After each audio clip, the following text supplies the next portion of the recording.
Hi, everybody. Welcome back to another episode of Big Apple Hockey. We're doing a special episode this week because we're going to go across the Hudson and talk about the New Jersey Devils with, of course, the man that's right here with me. I'm going to introduce him in a second.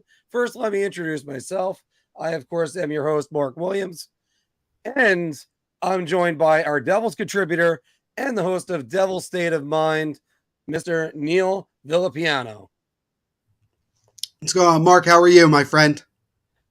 Everything's going great, Neil, and looking forward to talking some pucks. I mean, I don't know if there could have been a better introduction or if I could make it more grand for you. It'd be like Neil Villapiano.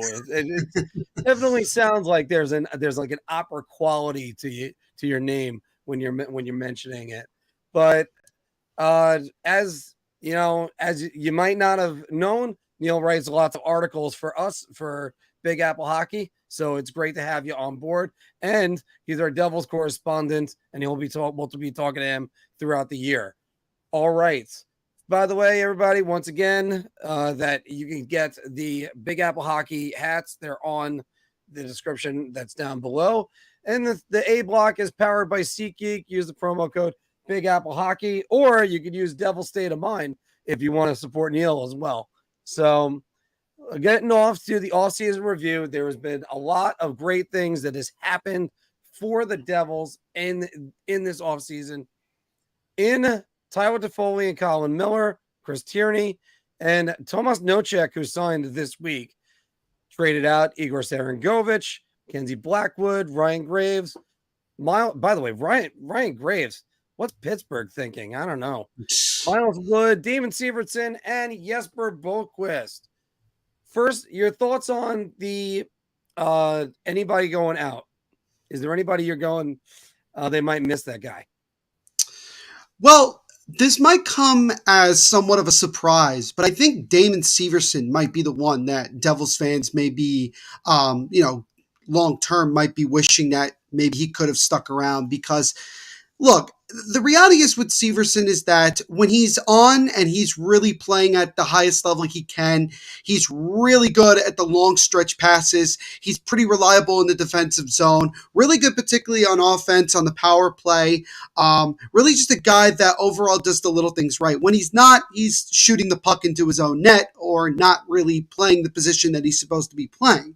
So I always have called it the curious case of Damon Severson. Like, this is the way that it always is. But I think with what Severson brings to the table on pretty much on a night-to-night basis, I think the Devils are going to miss that early on. I think that overall they're going to find a way to not necessarily patch it together, but to find, alternatives to kind of bring that same type of,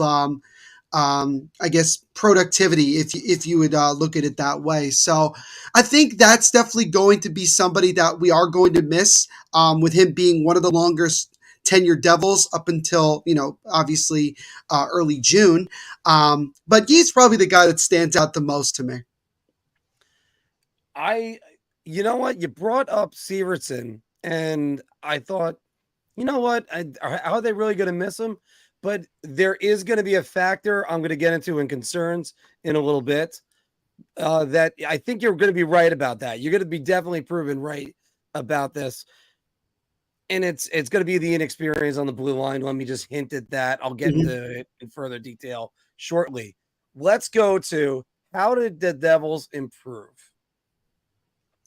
Yeah, this is I think it's fair to say the Devils improved a lot, especially when it came to adding more depth and more scoring to not only the top six, but to the top nine. Tom Fitzgerald, the general manager of the Devils, has made it clear that his mission is not to make the Devils a great top six team.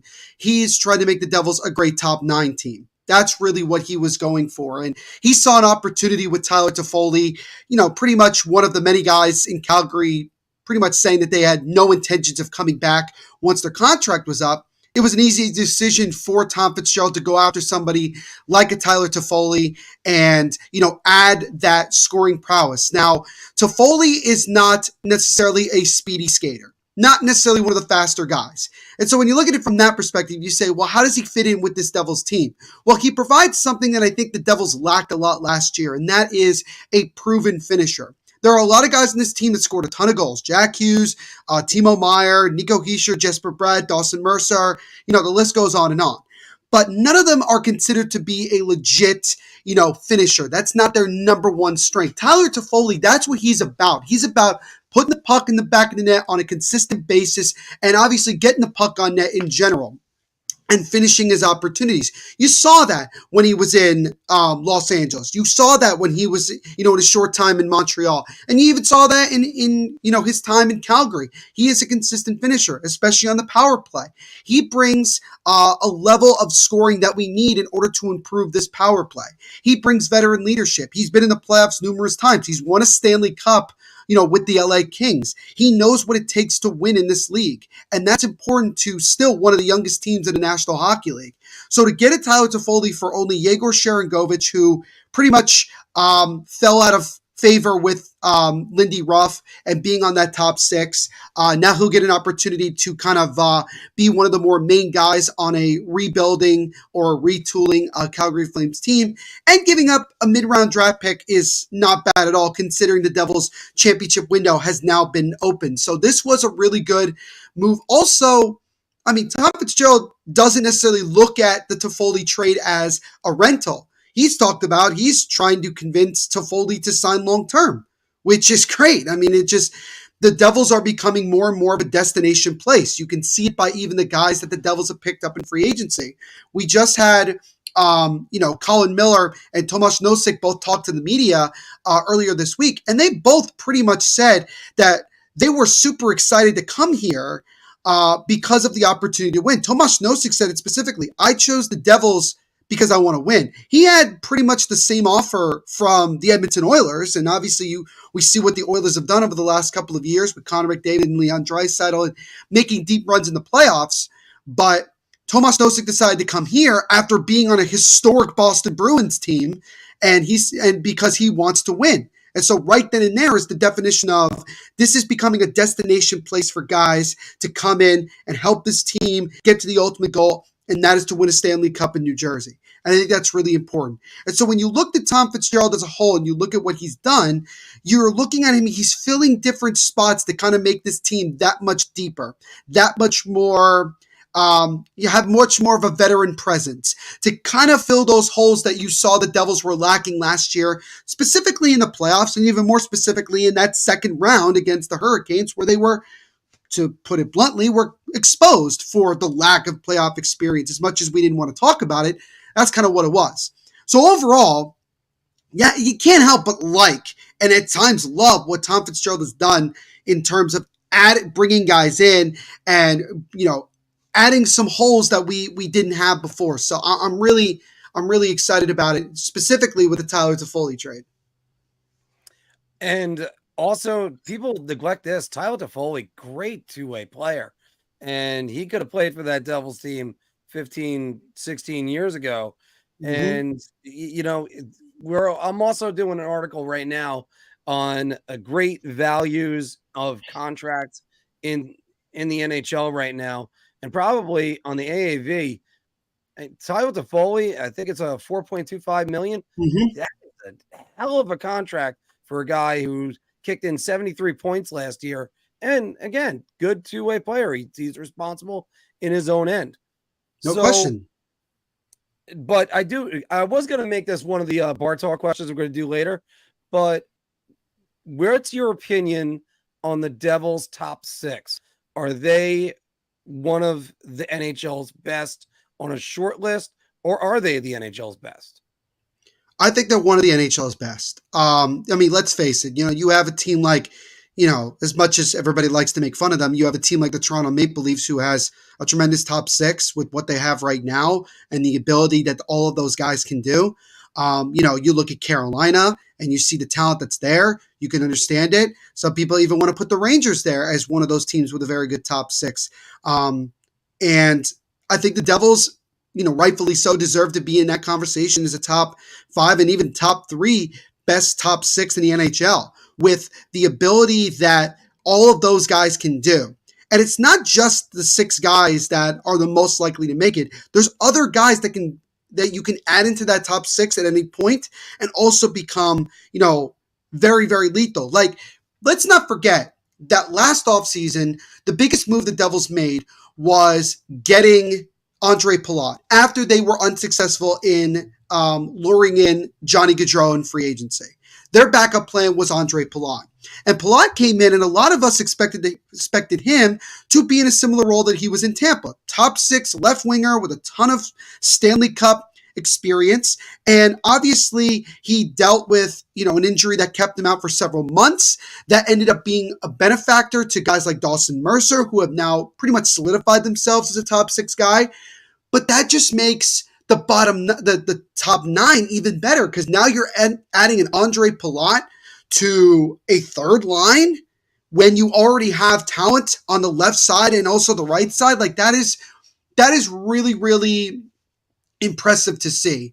But going back to what you were saying about the top 6, I don't think there's any doubt in my mind, and I'm pretty sure that there's no doubt in a lot of people's minds that the Devils have one of the best top 6s in the entire National Hockey League. And you can see it by just the way people are ranking them in terms of power rankings and even predictions throughout the entire offseason, because a lot of people recognize talent. And on paper, this is an offense that, when it's clicking, could be one of, if not the most dangerous offense in the entire NHL. You look at that firepower up front that they could sport. First off, Jack Hughes, 99 points. And then you have Nico Hischier, who had, I had his stats, 80 points. And and then the full season of Timo Meier, and we all know what he can bring. Jesper Bratt, I have a sneaky suspicion Jesper Bratt's going to get 73 points, given that that's what he's got in the last 2 years. So it's on the nose. That's a little bit weird on that one. But so and then, of course, Dougie Hamilton plays a full season. He's going to be effective from the back end. But what concerns do you have looking at the team and thinking, this worries me? I would say 2 things. The first one is the more obvious one, and that is goaltending. There's no secret that goaltending became an issue in the second round against Carolina. Both Akira Schmid, for all the great things that he did against the New York Rangers in the first round, definitely struggled in the second round against Carolina, except really in Game 5, which unfortunately they ended up losing, and ultimately that ended the series and the season for the team. But he was very good in that game. He did a lot to keep the Devils in a position to even have a chance to maybe win that game and force a Game 6. Vitek Vanacek, from the get-go in the playoffs, for whatever reason, struggled. And it concerned me to see how stunned and crestfallen he was, in particular after losing Game 4 the way that they did at home. His head was down the whole time. He really, really just looked absolutely dejected. And I've argued to say that I think Vitek in particular ran out of gas. This was the first time in his still very young career. Remember, to everybody, that this was just the 4th season of his career, or 3rd season of his career in the NHL. He hasn't been in the league that long. And this is the biggest workload he's had. He became just the 2nd goaltender in the entire history of this Devils franchise to win 30 or more games in a season. I mean, this is not something that, is meant to be, scoffed at. Like, he had a really great season, and we don't get as far as we did without Vitek. But when push came to shove in the postseason, he did not show up. And that has been the Achilles heel for this Devils team. People look at the year before when the Devils, underlying numbers were one of the better in the NHL. Everybody looked at it and said, well, if the Devils get half decent goaltending, league average goaltending, they make the playoffs. They're a playoff team. And that's what they got in spades last season. They got more than league average. They got above average goaltending from Vitek, and also even when Akira Schmid played during the regular season. Mackenzie Blackwood, unfortunately, his time was up. he just wasn't going to get back to a level that we wanted him to get back to. And so the Devils found an opportunity to move on from him and obviously get something for him. And the Devils did that. So going into this offseason, as you can see by the rumors that will not die, the Devils are constantly rumored for any of the big name goaltenders that are either rumored to be available or, have the, very high chance of being moved. And the guys I'm talking about are obviously guys like Connor Hellebuck and even John Gibson. Whether or not the Devils are still thinking about making a move like that, we don't know. We haven't heard from Tom Fitzgerald in weeks. We haven't heard him since the NHL draft. Even well after the first day of free agency, we heard nothing from him. We've heard from the guys that he has acquired or signed, but we haven't heard from him. So I don't know if that means he just doesn't want to talk to the media or if he's working on other things and wants to wait till we get closer to training camp. I don't know exactly where he's going with that. Remember, we're still in late July. A lot of time before we get to training camp in, September. So, we'll see. But goaltending is something that does concern me. I've said before that I don't have an issue going into this season with Vitek Vanacek and Akira Schmid. But if one or both of them starts to struggle, then obviously it's going to be something that, again, is going to be the team's Achilles heel. So that's probably the biggest thing I'm concerned with. And the other thing I'm concerned with is this. How much confidence does Tom Fitzgerald have in having young, inexperienced defensemen replace the guys that we lost? Damon Severson and Ryan Graves accumulated something along the lines of like 700 plus man games. That's a lot that Devils lost this offseason. And they're going to certainly have Luke Hughes in the fold after what he did in the, at the end of the regular season and even in the playoffs when he got in, but he still hasn't played a full season in the NHL. So he still has a lot to learn. Simone Nemec, the Devils' 2022 first-round pick, second overall, he hasn't played a game in the NHL yet in terms of the regular season. This is another kid that very well could earn a spot on this team. And so that's why you saw them go after a guy like Colin Miller. That's why they signed a guy like Brendan Smith to a 2-year deal. They wanted to have still some veteran presence while also trying to implement some young guys. And I think that that's still going to be a concern to see, does the Devils' defense get better? Does it stay the same? Or does it get a little bit worse because of what we ended up losing in free agency and in trades this offseason? So those are probably the two concerns I have when it comes to this team. But the way that Tom Fitzgerald and Lindy Ruff and everybody at the top has gone about these situations, at one point or another, they've been able to prove us wrong. And so it gives me confidence that they're going to prove me wrong in the most positive way I can think of. But it is something to be cause for concern if you're a Devils fan going into this season.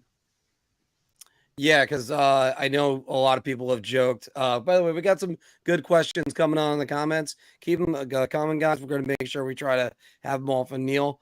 But one of the comments people have made is New Jersey in danger of becoming Toronto 2.0? And they'll point to the defense. They'll point to the point going on the top six. Now, I think it helps to have these blue chip prospects that are coming. Like, say his name, say Simone's name for me. It's Simone Nemec. Nemec. Okay, good. Because I need to make sure I get that down because I see Nemec and I just don't want to mispronounce it. But Luke Hughes, no way to mispronounce that one. Let's say if those two are on the defense this year, I always have this saying of you can have one rookie defenseman on the team and compete for a cup. Can't have two. Especially, Ranger fans were talking about this years ago when it's like, oh, Braden Schneider's up. Oh, bring up Zach Jones. All right. Well, that's not going to work because you need that experience. And that's why, like, say, for instance, a Justin Braun or somebody like that is there. That's where the importance of having Brendan Smith is there. Brendan Smith, serviceable defenseman. He was, I've seen him play. Good defenseman. He'll stand up for his teammates. He'll play whatever you want. At one point, back when he was at the Rangers, he played right wing on the fourth line. So it's valuable to have that combination on D does worry me a little bit. But John Marino is going to be good for the Devils with that. And at least he'd be helping to cushion any problems Luke Hughes is going to have. And Luke Hughes in those two games, his first goal was a game-winning goal on the final day of the season. So you got to like you're seeing out of them. But if you could pinpoint one guy, Neil, who would you say is the key player for next season? It's a really good question because I don't think there is really a wrong answer because the Devils have so many guys that can be, key points and key focal points or the guy that stands out the most. But the guy for me that I think is going to have the biggest impact this season might surprise some, but I think it's going to be Dawson Mercer. Dawson Mercer, this is the last year of his entry-level deal. I know that Tom Fitzgerald has talked numerous times about he wants to get him signed long-term and that the Devils are pretty much in really good discussions with him in terms of term and even money. So they might get this done much sooner than we may think. They may just throw it out there when we least expect it. But Dawson Mercer has been one of the most interesting players in Devils history because in the year that he was drafted, he was not even the top guy that the Devils fans were excited about in terms of that draft. That was Alexander Holtz, which I'm sure we will talk about as well, on this. But Dawson Mercer was a guy that a lot of people looked at and said should have been drafted higher in his draft year, but due to COVID in that situation, it kind of hurt him, not to his own fault, but just of the unfortunate circumstances that COVID brought to a lot of guys. But ever since he made the team a couple of years ago, he has not missed a single game. He has played in all 82 games 2 years ago, played in all 82 games last season, and played in every single playoff game. He has been Mr. Dependable. He has been there. And not only that, he has been able to elevate his offensive game a ton. At one point, he had a multi-point game streak. He was getting a point per game. I think it went up to 10 or 11 games, if I remember correctly. He was on fire. There's a reason we call him Dawson Mercer. He's got that dog in him. He is not afraid to go up against any player and, have that ability to light it up. He's got the speed, he's got the stick handling ability, and he has a very, very lethal wrist shot. Something that is really going to be a factor when it comes to the power play once it gets better with adding a guy like Toffoli, adding Travis Green, on the assistant coach front for Andrew Brunette.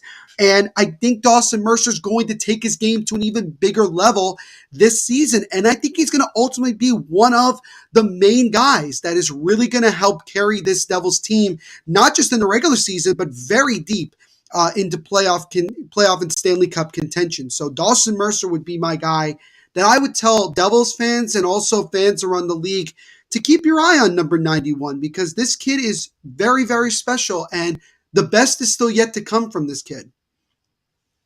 That is a scary proposition for teams around the Metropolitan Division to hear that Dawson Mercer has another level. I have sung the praises of Dawson Mercer plenty on this podcast, as well as Jesper Bratt, who I'll ask a question about Jesper Bratt in 1 second. But it's one of those things. I watch Dawson Mercer and I just go, God, that's what every Ranger fan, for instance, wants Alexei Lafreniere to be. Right. And he ain't there yet. Dawson Mercer right there is there. And, 27 goals last year. He's on the cusp of breaking 30, especially if he plays on that top line. Yikes. With Meyer and Hughes maybe. But by the way, Jesper Bratt, was he like unfairly labeled in the playoffs? Like not a playoff player? Like I saw some complaints about that. I'm like, this. I thought he played. I thought he played well in the playoffs. Eye test, maybe not the numbers. The numbers don't always speak the whole picture. They don't always show the whole picture. I think Jesper Bratt, in many degrees, had really bad puck luck in the playoffs. I think there was just so many times where he just had bad luck in terms of finishing. There were multiple opportunities for him where I think, especially in the regular season, or if everything was clicking for him, he would score. But during the playoffs, for whatever reason, he didn't perform at the level that we wanted him to. But I wrote this in an article that I shared on Big Apple Hockey. If you guys haven't checked it out, I would highly recommend you check it out. And I gave everybody a really good example of somebody who was criticized for a while as to not being a playoff performer, but eventually not only became a playoff performer, but became the best player in the playoffs. And that was just this past year with Jonathan Marchessault. When you look up until this year, Jonathan Marchessault didn't necessarily come up big time in the playoffs. Fast forward to these playoffs, and he stepped it up big time with all of the big names that are on this team. He's one of the last guys remaining from the original Golden Misfits of 2017, 2018. And, he was a guy that was rumored in many degrees to be traded as well, with all the crazy moves that the Golden Knights have made over the last couple of years. And he got the trust from the front office that he could deliver in the playoffs, and that's exactly what he did. But it took him several years in the playoffs to figure it out. I'm not saying it's going to take Jesper Bratt several years to figure it out in the playoffs. I'm just saying that it's too early to just label him as a playoff choker or an underperformer when he's only played in the playoffs once in his still very young career. And if we're going to be hard on him, we have to be hard on Timo Meier as well. Because Timo Meier had just as much, if not more, bad puck luck than Jesper Bratt. Now, Timo eventually found his game in the last 2 or 3 games of the playoffs in the second round against Carolina. He got himself a couple of goals, but there were many games where he didn't produce a whole lot. And there's other guys that you can point at and say, where were they in the playoff? Remember, the top point getter on the Devils in the first round against the Rangers was Eric Haula, who was playing on the third line. Like, that's not necessarily the best thing you want to hear. Obviously, it means that this team, the Devils' top guys, have still yet to perform at the level that they're supposed to, and they're going into the second round. But it also is like, it's not great when your third line guy is the guy that ends up leading your team in points in a playoff series. So my point is that it's way too early to label Jesper Bratt, or matter of fact, a lot of these guys on this Devils team, as playoff underperformers, because they have only made the playoffs once, and this is just the beginning of what this team, of this timeline that the Devils have in terms of competing for a Stanley Cup. So I would say you got to wait a couple more years to really kind of get a definitive answer to that. I just think it's way too early for that. Now, one thing I'm happy about that you brought up was the workload that Vitek Vanecek had, because I always say goalies have to be conditioned for that long run. And as a Devil fan, you saw a guy that you had to pry him out of the net with a crowbar in Martin Brodeur, and Right. that's spread around the league. Then now we're in the era of tandems. Everything's a tandem. And so as we're going to be going into depth also on the goaltending situation in a little bit, but so you have the tandems now, but do you think that affects the conditioning when you want to say, I'm going with one goaltender for the playoff run? Or do you think that everybody thinks they can follow the Colorado model and just have 2 goalies that go in? You have your number one. If your number 2 goes in, so be it. I mean, Vegas used 3 goalies in their run to the Stanley Cup. Yeah. I think we have to look at it this way and say that it's one of those things where you could tell that the game is changing. It's no longer about having a superstar number 1 goaltender and a mediocre backup goaltender, and your superstar goaltender is playing 50, 60, 70 games a season. That's just not what it is anymore. Do I think it affects goaltending? Yes and no. I think it affects them in the sense that it's like load management in the NBA, where guys are not playing every game. And if they're not playing every game and constantly keeping their body moving around, then they're more likely to sustain an injury, even if it's not even through something that's not that severe, like just tripping or falling or whatever. But you can see that in the NBA, more injuries are happening because of this load management situation. Mm-hmm.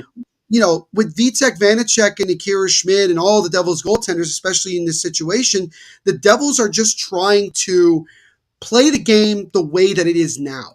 They are trying to have a situation where they can have several very reliable guys that they can say, it doesn't matter who's in net, we have confidence in both of them. Do I think that Vitek needs to play more than he did last year to have success and get better? Yes, I do. Not a ton more, but I do think that he needs to establish himself more as that 1A guy. If that's what, the situation is. I don't know what's going to happen with Akira Schmid. We don't know if he's going to actually even start the season in the NHL. There have been rumors specifically from Frank Saravalli that the Devils prefer that Schmid starts the season in Utica. So if that's the case, you're looking at Vitek Vanacek to pretty much be the number one goaltender, and is going to carry more of the load. And he has to do that in order to better his game, better his, mentality, and, just be overall better. I think that's really what it is. So I think it does affect goaltenders if you're doing a 1A, 1B system. But if you look at the last couple of years in terms of Stanley Cup winners, you don't necessarily need a championship goaltender to win it all. And that's one thing that has been brought up in terms of should the Devils go after a guy like Connor Hellebuck or John Gibson. While they are, great goaltenders in their own right, do we necessarily need them? I mean, maybe we don't. Who knows? But I think that the Devils are handling it as well as anybody would. And the Devils just have to get more game film on the guys that they have to really make a better determination as to, is this really the tandem you want to go with long term? So, we'll see. And yeah, we're going to get more into that. I personally, I'm always that guy. I want to know I have my stud goaltender in there. I don't want to be flipping back and forth all the time. But hey, it also worked for the Islanders a couple years ago too. They were able to do that. All right, let's go. Let's do the GM grade first for the offseason. Neil, I'll start with you so I can let you have a little bit more time. But I got to give him an A-. I think this has been nearly as perfect of an offseason as you could get for Tom Fitzgerald.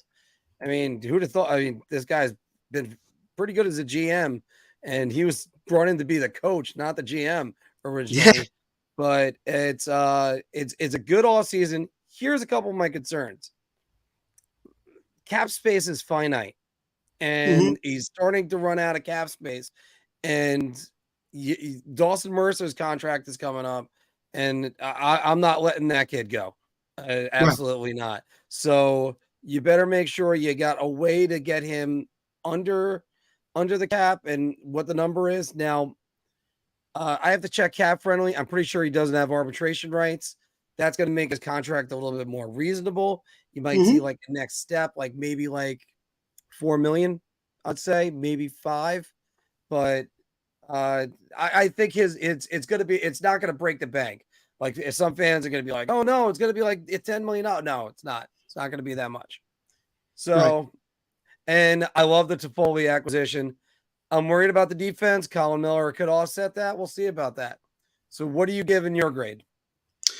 I'm going to take it a little bit of a step further, and I'm going to give Tom Fitzgerald an A for this offseason. I think you bring up a really good point in terms of the salary cap. The Devils don't have a ton of salary space right now, which also leads me to believe, barring some major trade, that they're pretty much going to be satisfied with what they have done this offseason in terms of building this team.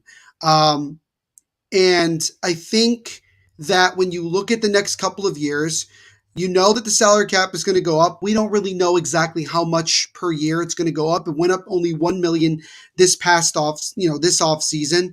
It may go up more than that. And that could be an advantage to the Devils. Tom Fitzgerald believes in having a healthy cap.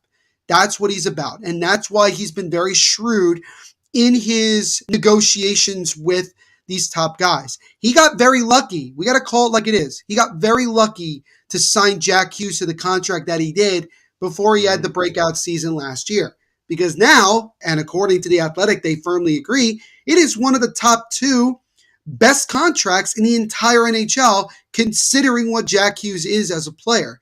He signed Nico Hischier to a very reasonable contract in his own right. He got Dougie Hamilton on a pretty big deal, but you have to, as you know, Mark, sometimes you got to overpay to get the guy that you want in free agency. And that's what the Devils had to do in terms of acquiring Dougie Hamilton. But they got guys like Andre Palat, who I know people look and say $5 million per year seems like a little bit of an overpay. Again, kind of have to kind of do that in free agency, but I think over time that contract's not going to be an issue.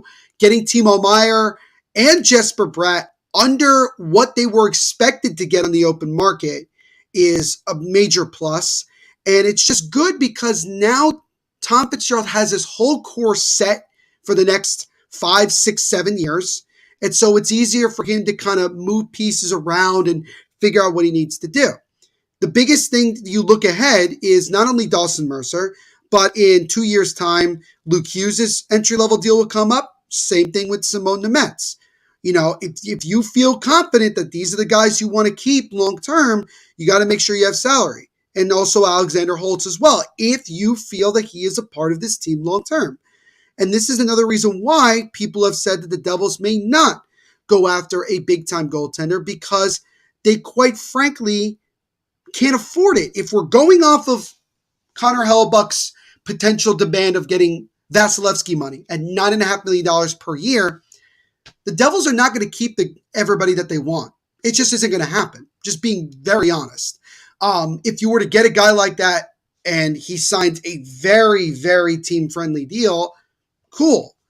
But, again, you have to, when you're a GM, you're not just thinking about this year. You're thinking 3, 4, 5, 6 years down the road in terms of salary cap. That's why a lot of these teams hire people specifically for the salary cap to tell them this type of situation and so they can make the best deal that they can make and it can be beneficial to them. So it is, you do worry about it a little bit, but I think that Tom Fitzgerald has a plan and he's going to continue with that plan. And I have full trust in him.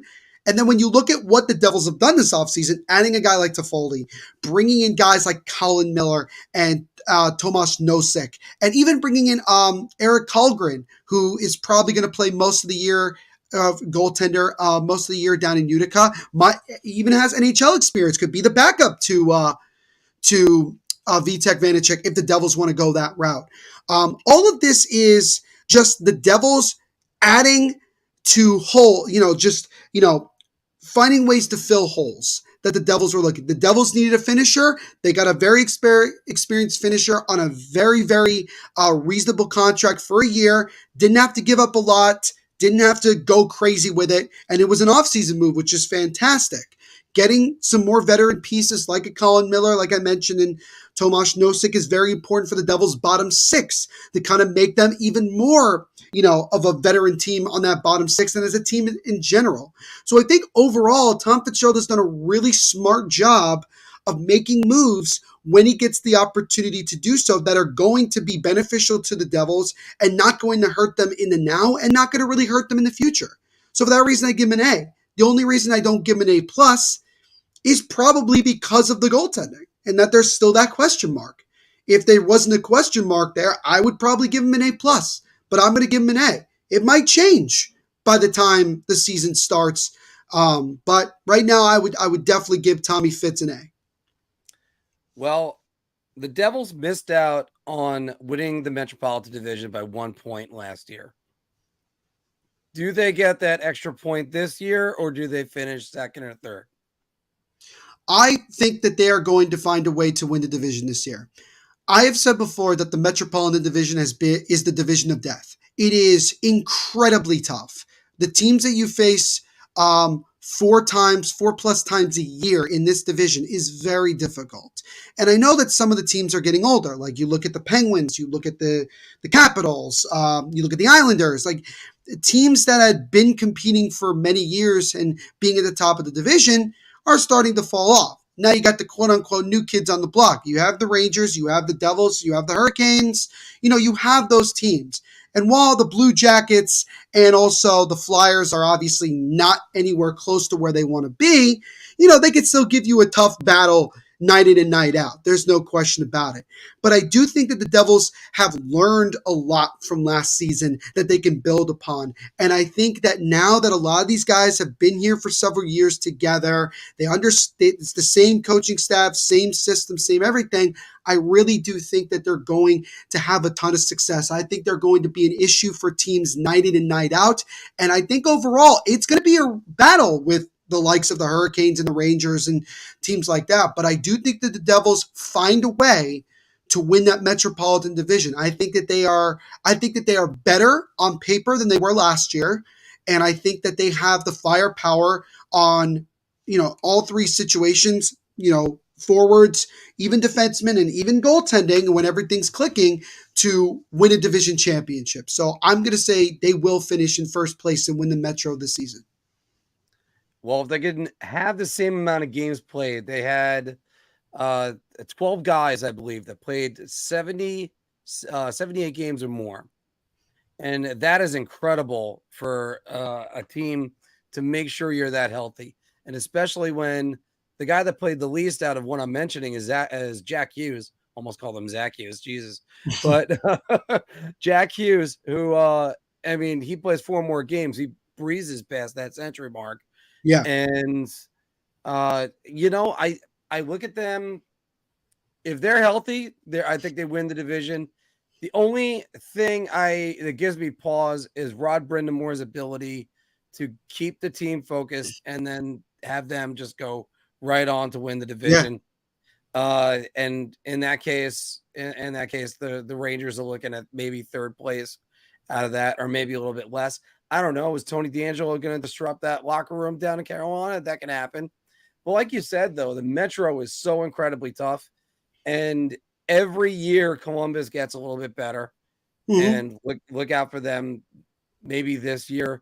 I don't think they're cracking the playoffs. I think that last spot might be the Islanders. I think this is Pittsburgh's last gasp, but that's a different story. And Washington, I think they're in the rearview mirror as well. And the Flyers, call me in 3 years. So right. I think you're looking at the Devils probably winning the Metropolitan Division. All right. So we had a poll question just now. 47% are saying that the Devils had the best offseason so far. So we're just going to close that poll. Guys, we're going to do a quick message from DraftKings and go on and do a little bit of Devils bar talk and a little bit of NHL bar talk as well, because we had some other news that broke yesterday. Hockey fans light the lamp this winter with DraftKings Sportsbook, an official sports betting partner of the NHL. New customers can bet just $5 pregame moneyline on any NHL team to win their game and get $150 in free bets if they do. If that wasn't enough excitement, you can turn small bets into bigger payouts with same-game parlays. Combine multiple bets like which team will win, how many goals will be scored, and more for your shot at an even bigger payout. Download the DraftKings Sports app now. Use promo code THPN. Bet $5 on any NHL team to win their game and get $150 in free bets if they do. Only at the DraftKings Sportsbook with code THPN. Shot. This is the easiest I've ever had to answer. I'm going to say beer. I can't even begin to describe. I'm actually going to go crazy. I'm going to buy everybody around on this one. And welcome in my guest once again, Neil Villapiano from Devil's State of Mind, because he's going to do some Big Apple hockey bar talk with me right now. As there's no Phil, there's no Anthony this week, but that's all right. I got you, Neil. That's all we need. We're gauging our NHL topics, our confidence on NHL topics based on our choice to drink. I usually do this by memory, and I'm trying to read it right now. Why I'm even doing that, and of course, it's always brought to you by Drizly. Why go to the liquor store? Have them bring it to you, whether it's liquor, beer, whatever you need for your party. Just have them bring it on down. And obviously, buy it around, shot, or a beer for your choices. So we're going to start first, going all the way back over here to Jack Hughes. Jack Hughes, 43 goals, 56 assists, 99 points, a plus 10 rating. Jack Hughes will be a hard finalist next year. Wow. You know, I think honestly, I want to take it a step further and say I would buy around for the whole bar with that one, because I think the Jack Hughes every year is reaching a higher level of his performance. And even though he was not a finalist this year for the Hart, and understandably so, when you look at the guys that had the years that they did, McDavid, Tkachuk, Draisaitl, all these guys, Jack Hughes is starting to get to that same type of echelon of player. And I think that he has still so much to prove in this league. And I think that he's ready to take an even bigger leap towards, megastar, superstar to megastar in the NHL. And so I definitely would buy the whole bar a drink on that one, because I firmly believe he's going to end up being a finalist for the Hart this season. I'm going to buy around on this one too, because now, first, our running joke on the show is that there's only 2 nominations for the Hart Trophy because the automatic one goes to McDavid. Right. Now, and you want to talk about the praise that he got from Wayne Gretzky last year. He's a guy that could give McDavid a run for his money. And now you have Connor Bedard coming in the league, by the way. That's a different story. But this actual Jack Hughes, he kicked the injury bug. And I think that's another thing. I used the term rearview mirror in the first segment. That's another one there. That's in his rearview mirror. So I don't think he's going to slow down at all. Let's book him for 100 points already. Speaking about needing one more point, as we spoke about before. Yeah, Jack Hughes ends up getting an extra point. I think he's a finalist next year. I think everybody's going to be so impressed by him. That'll be the real hello, Jack Hughes. Right.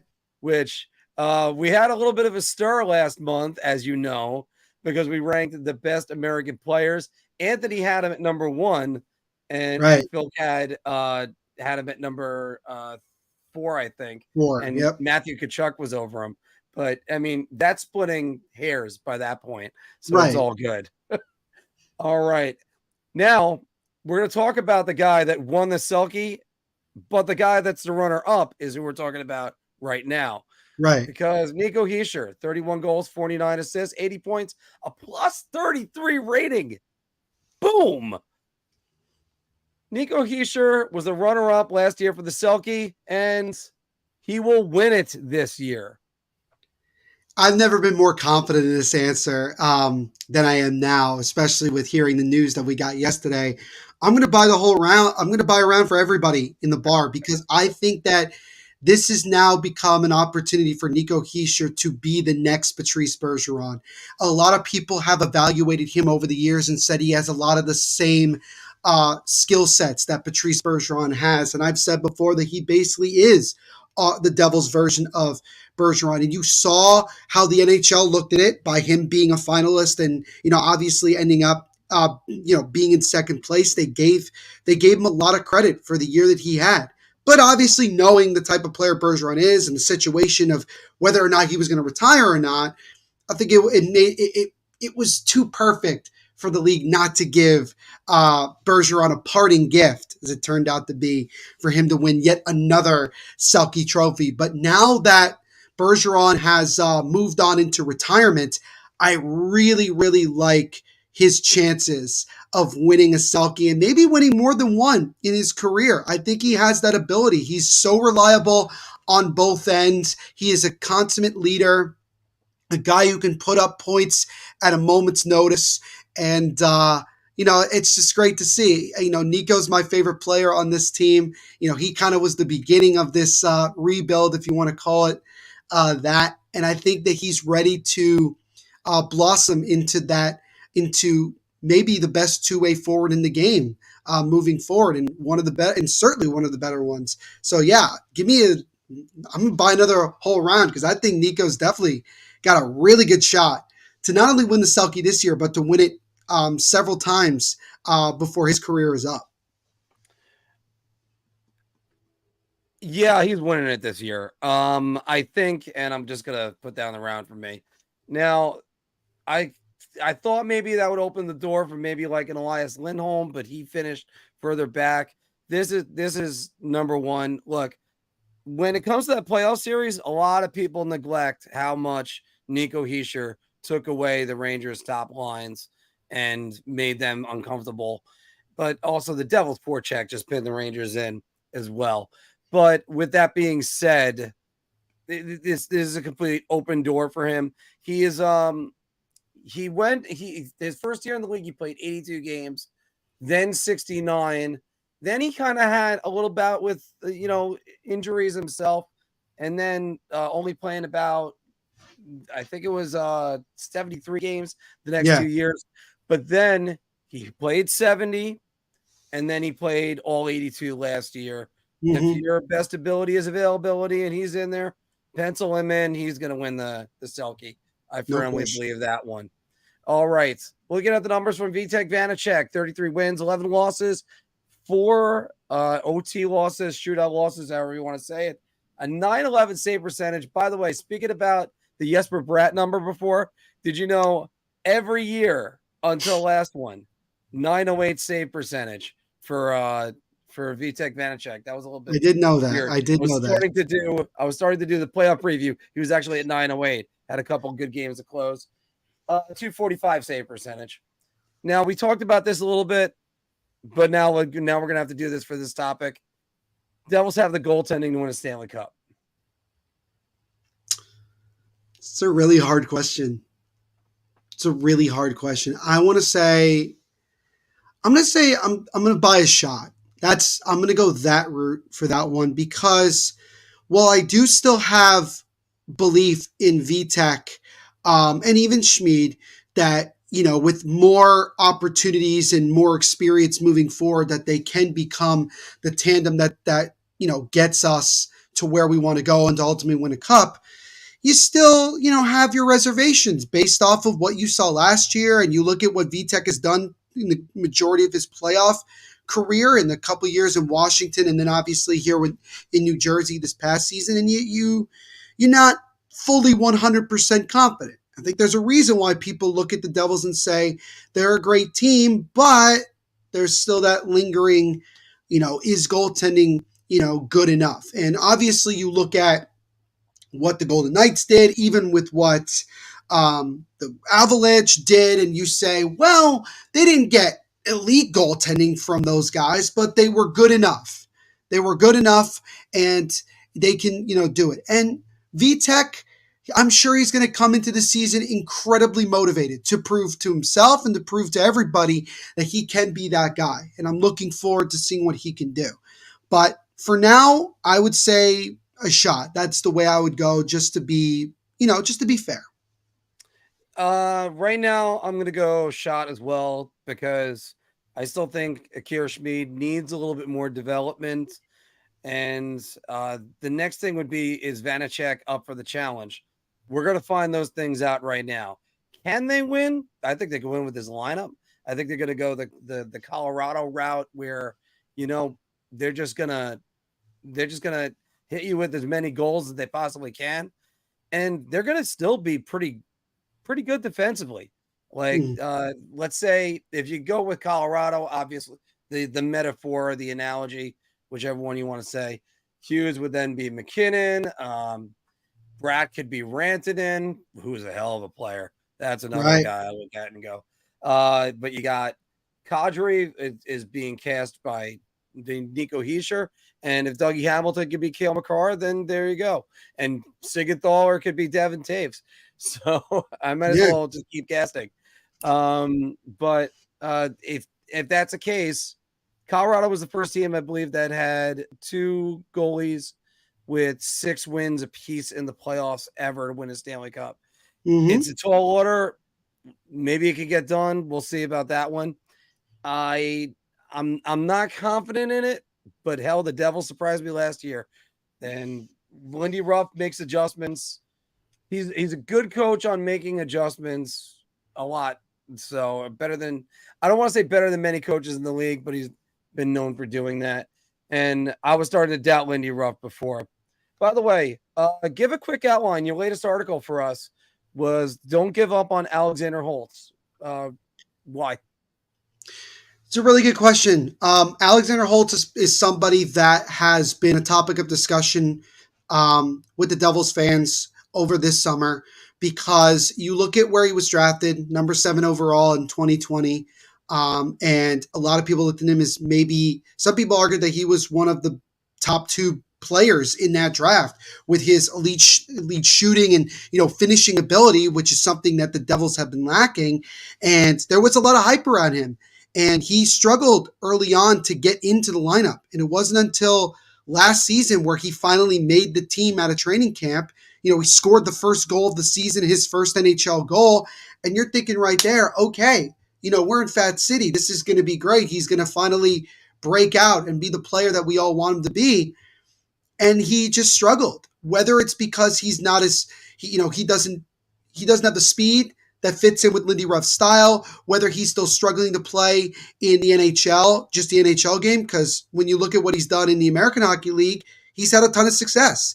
It's not necessarily that he can't play in North America or on North American ice. I think for him, it's a lot of just overthinking it. I think for him, he needs to just get back to what he does best, and that is to shoot the puck as much as possible. If you look at the goals that he has scored, not just in the NHL, but in his career in the AHL, and even when he was playing in Sweden, his big thing is shooting the puck. He shoots it at will. I even remember the first time he got called up. It was a game against the LA Kings 2 years ago, and every single time he was slamming his stick on the ice, demanding for the puck. This is a kid who just got called up to the league, and he's shooting it from everywhere. And I think that's what the Devils need to do with him. Let him just be the player that he is and go from there. Now, it has been reported early this offseason, that the Devils basically said to Holtz, this is a make it or break it year. That he has to make the team. He has to make a contribution. And I'm fairly confident that he will because of the situation that he's going to be put into. He's not going to be brought up to try to be a top 6 scoring winger hero, although I will certainly take it if that's the case. But if you're going to put him on a third line with a guy like Eric Hull and Andre Palat, 2 very responsible veterans in their own right, one of them being one of the better face-off winning percentage guys in the league, I think they could really help Holtz take that next step. And he's going to get favorable matchups because he's playing on a third line. Nobody's going to be looking at Alexander Holtz and like, that's the guy we have to stop, because you got a multitude of other guys that we talked about earlier in this show that can really do some damage. I think Alexander Holtz is going to have a really impactful season in New Jersey. I think he's going to prove a lot of people wrong. I think that he's still incredibly young. He's not even 21 yet. It's not time to give up on the kid. He still has a lethal shot. If you look at the goals that he scored during this season, they're very impressive. The goal he scored his first NHL goal, really sick wrist shot through the legs of Carter Hart. The goal he scored against the Detroit Red Wings, he sniped it top shelf off a great feed from Miles Wood. The goal he scored on the power play against Nashville in early December, that was a one-time blast, and he just blasted it past UC Soros. Like, he was showing at times the ability that he has when it's all put together. And I think for him, it's not that he's looking at like, this is my last chance with the Devils. He could look at it like, this is my last shot to really prove myself in the National Hockey League. And especially with his contract coming up at the end of the year, this is a proven year in many ways for him. And I still think that he has so much left to prove. And I know that we have so much already with this team, and maybe he just is in a situation where he may need to go somewhere else. I just don't think it's time to give up on Alexander Holtz. I think the best is still very much yet to come, and I think that best is going to happen here in New Jersey. Yeah, I think sometimes fans want to get ahead of ourselves. They forget that the progression isn't exactly just a linear thing. And also, COVID did kind of screw up people's, like, I don't want to use the word progression again, but their track to becoming an NHL player. And that could have done it for him too. So I think it's also just worth mentioning really quick, Mark, and I mentioned it in the article. And if you haven't yet, I would highly recommend you go check it out. Jack Hughes is a really good example of some guys just take longer to become the player that they can be because of different circumstances. Jack Hughes had a measly 18, 20 points in his rookie year. And obviously the season was cut short due to COVID, but it wasn't like he was on a tear and everything was going well. And then the following year, he started to get better, got more points. Next year, got even more. And then he broke out this season. I'm not saying that that's going to be the same trajectory for Alexander Holtz, although certainly Devils fans will take it. I'm just saying that there are plenty of guys out there that take longer than you would like to blossom into great players. Nathan MacKinnon's another great example of this. People thought Nathan MacKinnon was a bust after 2 or 3 years when he wasn't necessarily moving the way that they wanted him to. Here's a good example for Rangers fans. I understand the frustration around Alexis Lafreniere, considering where he was drafted and the ability that, everybody talked about with him. But I said it when he got drafted that he wasn't going to come in and be the savior of that franchise. He didn't need to be. He doesn't need to be. He had a lot of success on that kid line 2 years ago. And when he gets the opportunity where he's fitting with the right guys chemistry-wise, he can make contributions. There are guys who are first-round picks that don't necessarily become top players, but become guys that can fit into your lineup really well. Michael McLeod was drafted higher than Matt Barzal and Mikko Rantanen. Those guys were drafted after Michael McLeod. And also, and Michael McLeod, former first-round pick, now he's an essential part of the Devils' fourth line and penalty kill and winning faceoffs. But, nobody's going to talk about the fact that he was a first-round pick. Could Alexander Holtz be a guy that just gives us 15, 20 goals a year on the third line and contributes in that way and isn't a superstar? Yeah, and every Devils fan will take that. Nobody's going to sit there and then say he was a bust, because then he's making contributions to our team and ultimately winning a cup. But my point is that it's too early to just write off Holtz and say, well, he's a bust. He's not going to, I think we have to give him this year. We have to give him training camp. We have to give him the opportunity to prove himself. If he still is not proving himself, even as the season progresses, then you can think about moving him. Then you can think about saying, you know what, maybe it's just not going to happen here in New Jersey. And that happens. Not everybody's going to work out on your team. That's just how it goes sometimes. So, the whole point is just, again, let's see what he can do this year when he gets a full, legitimate opportunity. And I got to throw this name out for you, for late bloomers, for Ranger fans especially. Mika Zibanejad. And there are plenty of people in Ottawa that couldn't wait to get rid of him. And then now look at him, number one center on the New York Rangers. All right, our last little bar talk topic, and then we'll do some Q&A. And then we'll get you out of here because I know you got a busy night tonight. But Patrice Bergeron retired after 18 seasons, 2011 Cup winner, 6-time Selke Trophy winner. Patrice Bergeron is a top 5 all-time Bruin. Whew. Top 5 in an original 6 franchise. I would say no. I think he's top 10. I don't think he's top 5. And the reason I say that is because while he has a lot of tremendous individual accolades, like you mentioned, the 6 Selke trophies, obviously he won a Stanley Cup in 2011 with Boston.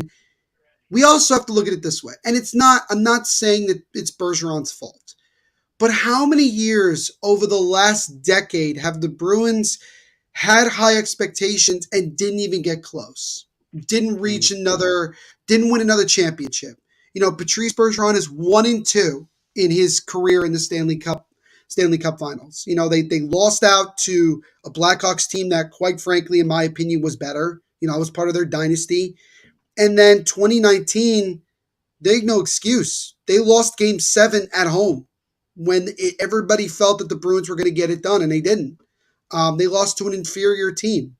And then you look at this year as the prime example. He comes back on a 1-year deal. Krejci comes back from playing, in Europe.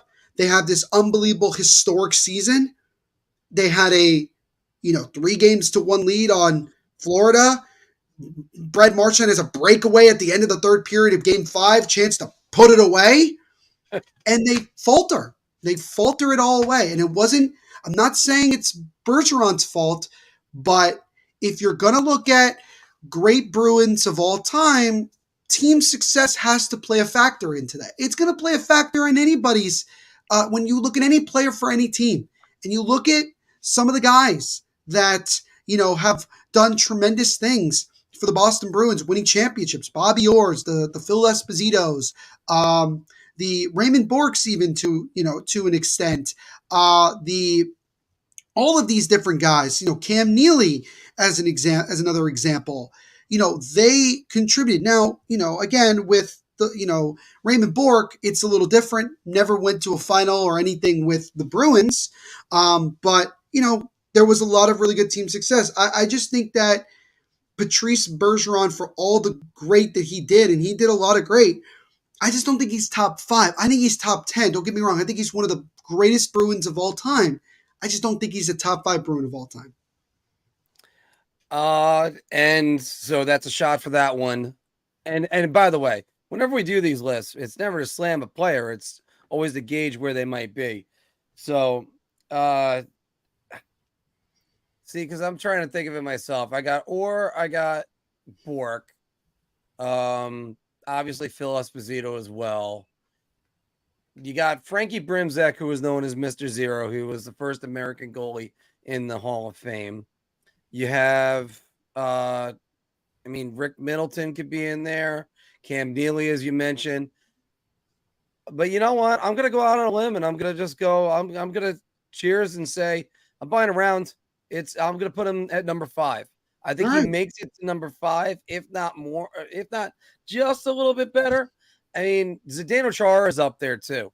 Of course. And he's got a lot of time. And one thing that's going to help Bergeron is 18 years of being a Bruin. And did you read that essay that he put out yesterday? Yeah. Essay we all want our athletes to write at the end, talking about how they were a champion, how they were embraced by the city that they came to play in, and that they loved the community that they were a part of for so many years. And God only knows the next New York Ranger that could write that. Henrik Lundqvist was obviously that. Rod Gilbert was obviously that. I mean, you look at the Devils, you got Marty Brodeur, you got Ken Danico. Ken Danico loves the New Jersey Devils. And that was the guy that played his entire career he started as a Devil, he ended as a Devil. And Scott Stevens completely became a whole new player as the New Jersey Devil. There's a lot of those players. Patrick Elias, who's probably one of the more underrated Devils of all time. And you get those guys. That's the essay you want to see your athlete write when he retires. And not everybody is lucky enough to have that chance. Yeah, no question. All right. Neil, let's do some Q&A. Let's take some questions. Because there were a couple good ones from earlier on, and I start a few of them. DP was saying, will not miss Miles Wood as a Ranger fan. Dude hit like a freight train and could throw him down pretty good. Yep. Yeah. By the way, his father, Randy Wood, first ever penalty shot on Mike Richter for the New York Rangers. And he also went on to say, does Jersey have any toughness on this team? I'm assuming Hughes has a target on his back, considering how fragile he is. See, this is the thing I don't necessarily like when people say that Jack Hughes is fragile, because I understand that he has gotten, dealt with several injuries and it looks like it's very easy for him to get thrown around. I get that. But the thing about Jack Hughes is that he is a fighter. And you saw that, especially when he decided to throw the gloves down with Sebastian Aho. He is a guy that is not afraid to stand up for himself.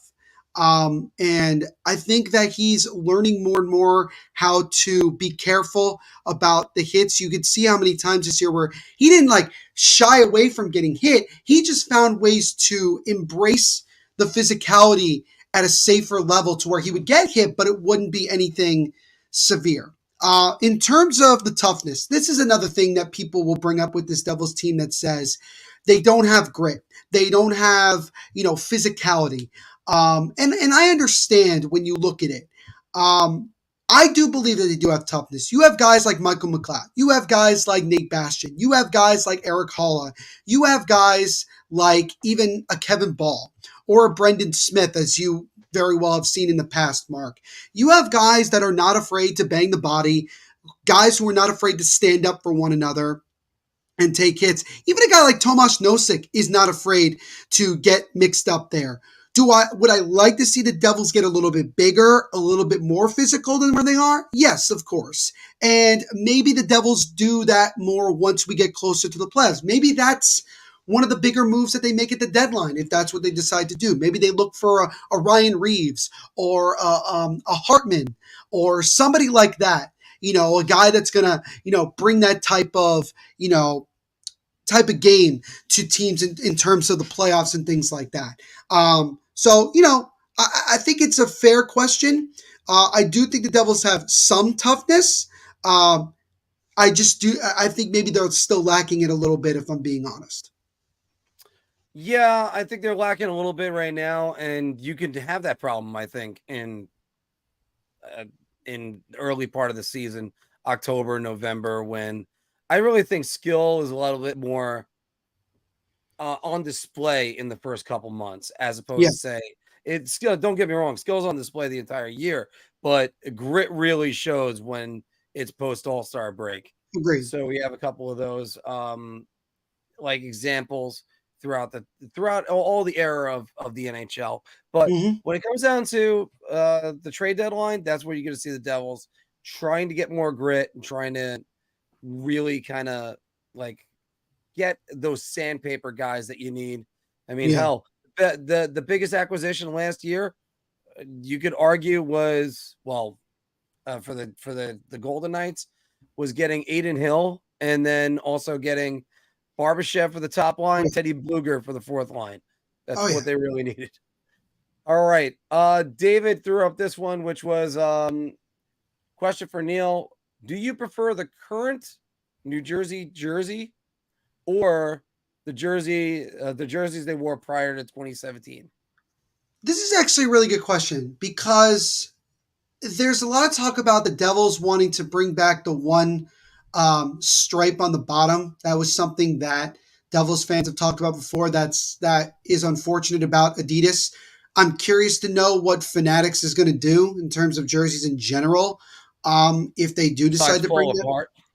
Yeah, besides fall apart, that's very true. Or have the wrong name on the back of the jersey or whatever, whatever they want to have an issue with. But to me personally, I do prefer the ones prior to 17-18. The last jersey prior to 2017 that anybody has, the last one is a Nico Hischier development camp jersey where he's wearing number 33. If you have that, like, hold on to that for like the rest of your life, because that is like one of the like funniest things you'll ever see. But it's also one of those situations where, again, you can kind of see the difference. It's not a major difference, but it is a difference that I think just makes the jersey look more appealing to the eye. Like, I feel like you're missing something when you look at that. So that's the way I would look at it. So I would say, to answer this question, the jerseys prior to 2017. All right. By the way, the guys also said DP said it's nice to hear how outside perspectives look at Lafreniere. Us Ranger fans tend to be way too hard on our prospects. And I think that's also just a New York fan type of thing. We're either going to be way too like, hey, this kid, hey, maybe if they give him a shot, it's going to be something. I can't tell you how many journeymen have been through New York sports and that I just can't help but go, really, this is this guy, and now we're gonna think he's gonna be something special. I mean, one of the guys that frustrated the hell out of me was Ryan Strome when all the talk about, I can't believe Strome. Ryan Strome is not the answer. He is. What the hell is the question? So by the way, Dennis said good listen. So thank you, Dennis. Good to see you, man. Oh, hey, do we have breaking news right now? Sebastian Aho, 8 years at 9.75 million. Yeah, that came up just before we went live. Yeah, the Hurricanes locked him down, 8 years, 9.75 million AAV. So Hurricanes got one of their core guys locked down long term, which I think is huge for Carolina. By the way, I still think that's a guy that's his ceiling has not been reached yet. I agree. And I got to check where he was in Selke Trophy voting because I always think he's a great forward. But Aho